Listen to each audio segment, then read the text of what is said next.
En esta presentación veremos de modo muy resumido qué es la lógica y a qué se dedica. La lógica es una disciplina filosófica, es decir, un área de trabajo de la filosofía.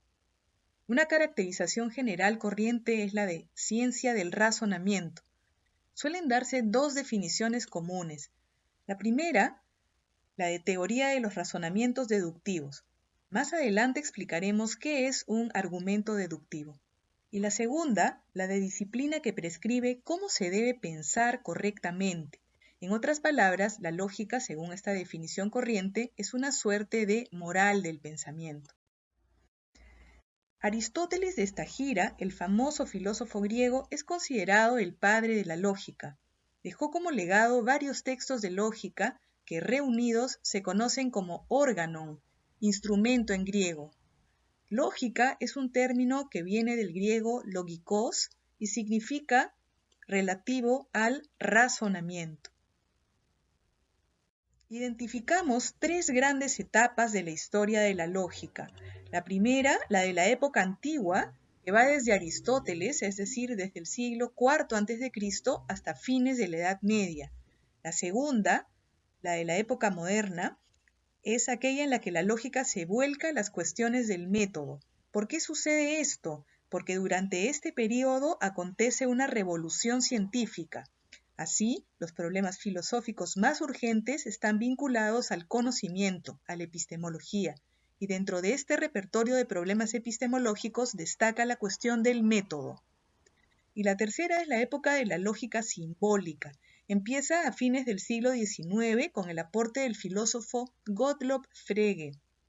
Durante este periodo, la lógica se acerca cada vez más a las matemáticas. Hay dos enfoques de la lógica, el enfoque formal y el informal. Empecemos por la lógica formal. A este enfoque le dedicaremos la mayor parte del curso.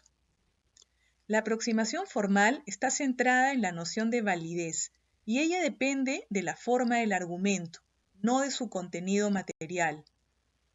La lógica formal estudia las relaciones semánticas entre proposiciones, particularmente la relación de consecuencia lógica. Un argumento será válido cuando su conclusión sea consecuencia necesaria de las premisas. En otras palabras, será válido si las premisas implican a la conclusión. El enfoque formal no considera el contexto vital discursivo, deja de lado el aspecto pragmático. Veamos ahora las principales fortalezas del enfoque lógico formal. Nos permite trabajar con conceptos claros y disponer de criterios unívocos. La formalización del lenguaje permite que eliminemos algunas de las ambigüedades características del lenguaje ordinario. ¿Cuáles son las principales debilidades del enfoque lógico formal? Lo primero que hay que tener en cuenta es que ningún lenguaje es completamente neutral. Dicho de otra manera, un lenguaje formal como el de la lógica también asume una serie de presupuestos y compromisos teóricos. Una segunda debilidad es que no cualquier argumento es susceptible de ser traducido al lenguaje lógico. Y un tercer aspecto es que el enfoque formal toma a los argumentos como productos listos, vale decir, los aísla y no se fija en el contexto en el que son formulados. Resumiendo, al hablar de las debilidades del enfoque lógico formal, conviene subrayar que éste se centra en la validez de los argumentos, y esta característica me sirve para hacer tres puntualizaciones. La primera, que no todo argumento lógicamente válido es un buen argumento.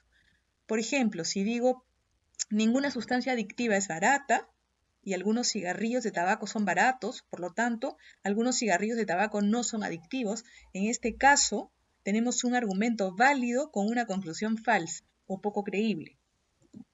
Una segunda puntualización es que no todo argumento lógicamente inválido es malo. Decir tal cosa significaría descartar una serie de argumentos muy valiosos para las ciencias y la vida, como son, entre otros, los argumentos inductivos probabilísticos, que el enfoque formal considera inválidos. Y una tercera puntualización es que la invalidez no es condición necesaria ni suficiente para que un argumento sea falaz. Veremos muchos ejemplos de esto cuando entremos a falacias no formales. ¿En qué consiste el enfoque informal de la lógica? La lógica informal fue desarrollada también por Aristóteles.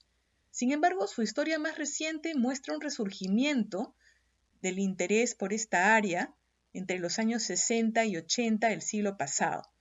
En Estados Unidos emergió con fuerza el interés por un área de estudios llamada Critical Thinking, pensamiento crítico, que es el que corresponde a la lógica informal. Desde entonces hasta ahora, la lógica informal está en boga. ¿Qué estudia ella? Estudia los modos usuales de argumentar, la argumentación real, tal como se da en nuestro comercio diario con el mundo. Se dedica al análisis y evaluación de la argumentación en el discurso cotidiano.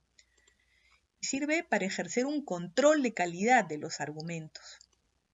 Los temas de la lógica informal se vinculan con muchos temas filosóficos interesantes, por ejemplo, con el tema de la racionalidad. Por último, veamos algunas aplicaciones de ambos enfoques. Los dos enfoques de la lógica, el formal y el informal, tienen bastantes aplicaciones. Una de las más útiles es la argumentación.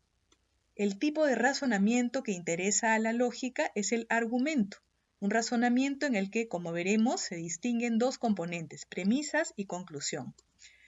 Es tarea de la lógica estudiar qué hace válido a un argumento.